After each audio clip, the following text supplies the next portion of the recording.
বাংলাদেশের কিছু কওমি আলেম এরা আসলে চাইতেছেটা কি?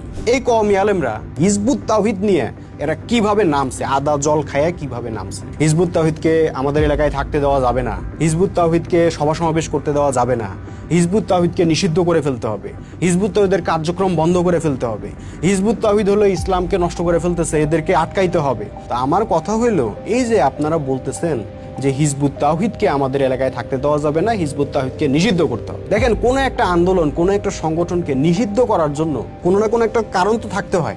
ওনাদের যুক্তিগুলা কি? আমি খেয়াল করে দেখলাম যে ওনাদের যত প্রচারণা, ক্যাম্পেইনিং যা চলতেছে সবকিছুর মধ্যে মোটামুটি দুইটা কারণ উঠে আসতেছে। এক নম্বরে ওনারা কেউ বলার চেষ্টা করতেছে যে হিজবুত তাওহীদ উগ্র, হিজবুত তাওহীদ জঙ্গি, হিজবুত তাওহীদ হলো যে আইন মানে না, হিজবুত তাওহীদ এই সেই, এরা রাষ্ট্রবিরোধী ইত্যাদি, এই ধরনের কথাবার্তা, এই ধরনের একটা ফ্লেভার তারা দেওয়ার চেষ্টা করতেছে। প্রথম কথা হলো, হিজবুত তাওহীদ গত 30 বছরে হিজবুত তাওহীদের একটা আইন ভঙ্গের কোনো রেকর্ড নাই। হিজবুত তাওহীদের কোনো একটা মব, হিজবুত তাওহীদ কোনো সদস্য সেখানে অ্যাটেন্ড করছে, যোগ দিছে, এরকম কোনো রেকর্ড নাই। রাষ্ট্রবিরোধী কোনো কার্যক্রমের কোনো নজির আজ পর্যন্ত কেউ দেখাইতে পারে নাই। হিজবুত তাওহীদের সদস্যদের বিরুদ্ধে শত শত মিথ্যা মামলা হয়েছে, শত মিথ্যা মামলা হয়েছে। এইসব মামলাগুলোর প্রেক্ষিতে এগুলা থানায় গেছে, আদালতে গেছে, তদন্ত হয়েছে, রিপোর্ট গেছে। সর্বশেষ যে কোনো মামলা কয়েক বছর ধরে চলার পরে যে হিজবুত তাওহীদের সদস্যরা বেকসুর খালাস পাইছে। কেন খালাস পাইছে? আমাদের দুলাভাই লাগে এই জন্য খালাস দিছে? আমাদেরকে যাচাই বাছাই তদন্ত করে দেখে শুনে, আমাদের ভিতর বাহির আমাদের সমস্ত কিছু দেখে শুনে দেখছে যে না, হিজবুত তাওহীদের মধ্যে কোনো উগ্রবাদী, জঙ্গিবাদী, আইন বিরোধী, রাষ্ট্রবিরোধী কোনো কিছু নাই। এরা শান্তিপূর্ণভাবে রাষ্ট্রীয় আইন শৃঙ্খলা মান্য করে তারা তাদের দাওয়াতি কাজ পরিচালনা করে থাকে, তাদের ধর্মীয় মত প্রকাশের স্বাধীনতা আছে, তারা সেটা অনুসরণ করে। তাহলে আসেন এবার আরেকটা কারণ কি? দ্বিতীয়ত, তারা যেটা বলার চেষ্টা করতেছে যে হিজবুত তাওহীদকে নিষিদ্ধ করতে হবে, এদের কার্যক্রম বন্ধ করতে হবে, কারণ হিজবুত তাওহীদ গোমরা আকীদা, হিজবুত তাওহীদ বাতিল আকীদা, এই জন্য হিজবুত তাওহীদকে নিষিদ্ধ করতে হবে, এরা বাংলাদেশে কাজ করতে দিব না আমরা। তো ভাই, এই যে কথাটা যে আপনারা বলতেছেন, বুঝে শুনে বলতেছেন, তো বুঝে শুনে বলতেছেন কিনা যে এর আকীদার সাথে আমি একমত না, ওই দলের ওই মানুষগুলার এদের আকীদার সাথে আমি একমত না, ওদের মতের সাথে একমত না, ওদের দৃষ্টিভঙ্গির সাথে আমার ফতোয়া মিলে না, এজন্য ওদেরকে নিষিদ্ধ করে ফেলতে হবে। এটাই কি আপনাদের বক্তব্য, আপনাদের মতামত? তাহলে এটা যদি আপনাদের বক্তব্য হয়, এটা যদি আপনাদের দাবি হয়, তাহলে তো ভাই বাংলাদেশে আরো অনেকে, বলতে গেলে সব ইসলামী সংগঠনকেই, সব ইসলামী দলকেই, সব ফিরকাকে নিষিদ্ধ করে ফেলতে হবে আপনাদের এই দাবি মোতাবেক। এই গত নির্বাচনের আগে আপনাদের এই হেফাজতে ইসলামের আমির উনি ফতোয়া দিলেন কি, উনি বলে দিলেন কি, যারা জামাতকে ভোট দিবে তাদের ঈমান থাকবে না, এই জামাতের ঈমান নাই, জামাত হলো যে বেঈমান। তো তাইলে জামাতকেও এবার নিষিদ্ধ করে ফেলতে হবে। তাহলে জামাতকে নিষিদ্ধ করার দাবি তুলেন। এবার জামাত আবার বলবে যে হেফাজত এরা হইলো যে দালাল, এরা সরকারের দালাল, এরা ওলামায়ে সু, এরা হলো দরবারি আলেম, এরা হলো সব, যখন যে সরকার থাকে তখন তার তাবেদারি করে, এরা আসলে ইহুদি খ্রিস্টানদের এজেন্ডা বাস্তবায়ন করে, এরা দিন প্রতিষ্ঠার কাজে বাধা দেয়। তাহলে এদের হলো আকীদা ভুল, এদের কর্মসূচি ভুল, এদের কর্মকাণ্ড ভুল, এদের সব ভুল, এরা গোমরা, এরা বাতিল, এরা ইসলামের দুশ্মন। তাহলে এবার হেফাজতে ইসলাম নিষিদ্ধ করে দেন। আচ্ছা, চরমনাইয়ের সাথে আমাদের এই যে মামুনুল হকের খেলাফত মজলিসের জীবনে ঐক্যবদ্ধ হইতে পারে না, তাহলে এবার চরমনাইয়ের দাবি মোতাবেক এবার খেলাফত মজলিসকে নিষিদ্ধ করে দেন, খেলাফত মজলিসের দাবি মোতাবেক চরমনাইকে নিষিদ্ধ করে দেন। তাবলিগ জামাতের দুইটা পক্ষ তো মারামারি করে খুনোখুনি পর্যন্ত করলো, তাহলে তাবলিগ জামাতের দুই পক্ষের দাবি মোতাবেক তাহলে দুই পক্ষকে নিষিদ্ধ করে দেন। আচ্ছা, আহলে হাদিস আর আহলে কোরআন এই 2 দিন পর দেখবেন যে বিভিন্ন ডিবেটে বসে। তাহলে আহলে হাদিস বলতে চাই যে আহলে কোরআন এরা ইসলামে নাই, এরা ইসলামের বাইরে, ইসলাম থেকে আউট। আহলে কোরআন আবার আহলে হাদিসদের ব্যাপারে বলে যে এরা তো ইসলামকে বিকৃত করছে, এরা আসলে কোরআনের ইসলাম, আল্লাহর ইসলাম বাদ দিয়ে এরা এই হাদিসের ইসলাম, এরা এই সেই বহু কথা। তাহলে এবার আহলে হাদিসের দাবি মোতাবেক আহলে কোরআন নিষিদ্ধ করে দেন, আহলে কোরআনের দাবি মোতাবেক আহলে হাদিস নিষিদ্ধ করে দেন। তো ভাই, তাহলে থাকবে কে শেষ পর্যন্ত? থাকবে কে? তাহলে সবাই তো নিষিদ্ধ হয়ে যাবে, তাহলে থাকবে কে? এই যে দাবি যে করেন আপনারা যে হিজবুত তাওহীদের এদের আকীদা ঠিক নাই, আমাদের আকীদার সাথে মিলে না, কাজেই নিষিদ্ধ করে দাও। তাহলে এই দাবি মোতাবেক কালকে যে আপনাকে নিষিদ্ধ করা হবে না, এর গ্যারান্টি কি? অন্যদেরকে যে নিষিদ্ধ করা হবে না, তার গ্যারান্টি কি?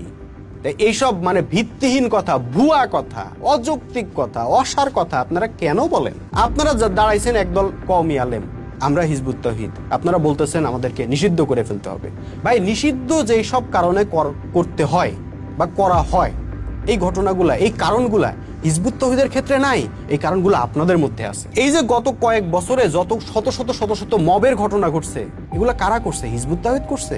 একটা ঘটনায় হিজবুত তাওহীদ করে নাই, আপনারা করছেন। তাহলে নিষিদ্ধ কাকে করা উচিত? এই যে মাজারগুলাতে হামলা হয়েছে, শত শত মাজারে হামলা হয়েছে, যেটা নিয়ে দেশের ভিতরে আন্তর্জাতিকভাবে ব্যাপক সমালোচনার মধ্যে আমাদের পুরো রাষ্ট্রের ভাবমূর্তি শেষ, যে বাংলাদেশ একটা উগ্র রাষ্ট্র, এরকম একটা মেসেজ সারা বিশ্বময় গেছে। এই যে মাজারগুলোতে হামলা হয়েছে, কারা করছে? হিজবুত তৌহিদের কোনো সদস্য কোনো জায়গায় কোনো মাজারে একটা ইট মারছে, একটা হামলা করছে? দেখাইতে পারবেন? না, আপনারা করছেন। তাহলে আসলে রাষ্ট্রবিরোধী কাজ কারা করলো? কাদেরকে নিষিদ্ধ করা দরকার?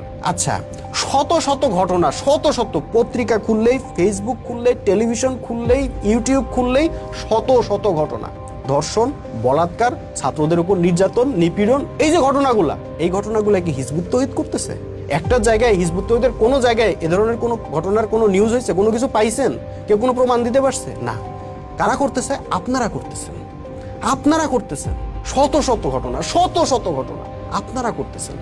তাহলে নিষিদ্ধ আসলে কাকে করা উচিত? আপনাদেরকে করা উচিত। তো আমরা তো সেই নিষিদ্ধের দাবি করি নাই। আমরা কি কখনো বলছি যে অমুককে নিষিদ্ধ না? কারণ কি? কারণ হলো যে সত্যটা তুলে ধরলে মিথ্যায় এমনিতেই বিতাড়িত হয়ে যাবে, আলো জ্বাললে অন্ধকার এমনিতেই দূরীভূত হয়ে যাবে। তা আমরা হিজবুত তাওহীদ, আমাদের বক্তব্য হচ্ছে আমরা আল্লাহর বিধান চাই, আল্লাহর দেওয়া তৌহিদ ভিত্তিক ব্যবস্থা চাই, আল্লাহর দ্বীনকে মানব জীবনে প্রতিষ্ঠা করে ন্যায়, শান্তি, সুবিচারের মধ্যে মানুষ থাকুক, আমরা এটা চাই। মানুষ দরজা খুলে ঘুমাক, আমরা এটা চাই। এই বর্তমানের এই মানব রচিত ব্যবস্থা মানুষকে শান্তি দিতে পারবে না, আল্লাহর দেওয়া ব্যবস্থা লাগবে। আমরা সেই আল্লাহর দেওয়া ব্যবস্থা প্রতিষ্ঠার জন্য আমরা জানমাল দিয়ে আমরা সংগ্রাম করতেছি। আমাদের আকীদা নিয়ে কথা বলেন, এটা নিয়ে ইনশাল্লাহ আমি আরেকটা ভিডিও করব, সেখানে বিস্তারিত থাকবে। আমাদের কোনো জায়গায় কোনো কোরআন বিরোধী, রাসূলুল্লাহর সুন্নাহ বিরোধী কোনো আকীদা কেউ আজ পর্যন্ত দেখাইতে পারে নাই। আপনারা যেটা করেন, আপনারা তো মিথ্যা কথা বলেন আমাদের ব্যাপারে। যেটা আমরা বলি না, যেটা আমরা করি না, যেটা আমাদের বিশ্বাস না, যেটা আমাদের আকীদা না, সেটা জনগণের মধ্যে আপনারা নিজেরা লেখেন, নিজেরা প্রচার করেন, এরপরে নিজেরাই আবার ওইটার ভিত্তিতে, মানে আপনি মিথ্যা লিখলেন, আপনি এক মাদ্রাসার মুহতামিম, আপনি হিজবুত তৌহিদের নামে এক গাদা মিথ্যা কথা লিখলেন, লিখে আপনি হ্যান্ডবিল দিলেন, দিয়ে আপনি প্রচার করলেন। ওই হ্যান্ডবিলের আলোকে, ওই হ্যান্ডবিল পড়ে আরেক মাদ্রাসার মুহতামিম উনি আবার বলতেছে এই যে হিজবুত তৌহিদের আকীদা, এগুলো হচ্ছে কুফরি আকীদা, কাজে হিজবুত তৌহিদ কাফের। তো ভাই, আপনারাই মিথ্যা লিখলেন, আপনারাই মিথ্যা প্রচার করলেন, আপনারাই সেই মিথ্যার ভিত্তিতে ভুয়া ফতোয়াও দিলেন। তো এগুলাই আপনারা করেন, কিন্তু আমাদের আকীদা তো এগুলা না। আসেন, আমাদের সত্যিকার অর্থে আমাদের আকীদা কি, আমাদের বক্তব্য কি, এটা শোনেন। আমরা তো প্রতিনিয়ত প্রচার করতেছি, মানুষের কাছে যাচ্ছে। মানুষ এমনি তো হিজবুত তৌহিদে বানের ডলের মতো হিজবুত তৌহিদে যোগ দিতেছে না, হিজবুত তৌহিদে ঐক্যবদ্ধ হচ্ছে না, হিজবুত তৌহিদে সমর্থন দিতেছে না। মানুষকে কি মদন মনে করেন নাকি? মানুষ বুঝে না, সত্য মিথ্যা বুঝে না? মানুষ সবই বুঝে, বুঝে শুনে দেখে শুনেই তারা হিজবুত তৌহিদকে সমর্থন দিচ্ছে। কারণ আমাদের কোরআন বিরোধী, ইসলাম বিরোধী কোনো আকীদা নাই। আমাদের একদম আল্লাহর রাসূল এবং সাহাবীদের যে আকীদা, আমাদের সেই আকীদা। কাজে আকীদা বিরোধী এইসব ধোয়া তুলে আমাদের নিষিদ্ধ করতে হবে। এইসব ভুয়া কথা বাদ দেন। নিষিদ্ধ যদি করতে হয় তাহলে হিজবুত তাওহীদ না, নিষিদ্ধ করতে হবে আপনাদেরকে। এটা রাষ্ট্রীয় অঙ্গন থেকে এবং ধর্মীয় অঙ্গন থেকেও। কারণ পবিত্র কোরআনে ধর্ম ব্যবসা নিষিদ্ধ। যারা ধর্ম নিয়ে ব্যবসা করে, যারা ছোট ছোট বাচ্চাদেরকে বলাৎকার করে, যারা গুজব রটায়, যারা হুজুগ সৃষ্টি করে, যারা উগ্রবাদী কর্মকাণ্ড করে, যারা মব সৃষ্টি করে, যারা রাষ্ট্রকে অস্থিতিশীল করার জন্য সারাটা দিন আজকে এর বিরুদ্ধে কালকে ওর বিরুদ্ধে লাইগে আছে, আসলে তো নিষিদ্ধ তাদেরকে করা উচিত। ধর্মের দৃষ্টিকোণ থেকে, রাষ্ট্রের দৃষ্টিকোণ থেকে তাদেরকে নিষিদ্ধ করা উচিত। তো হিজবুত তাওহীদ না। এই বলে আমি আজকের এই ভিডিও শেষ করলাম। পরবর্তী ভিডিওতে ইনশাল্লাহ অন্য কোনো প্রসঙ্গে আলোচনা হবে। আল্লাহ হাফেজ। সালামু আলাইকুম ওয়া রাহমাতুল্লাহি ওয়া বারাকাতুহু।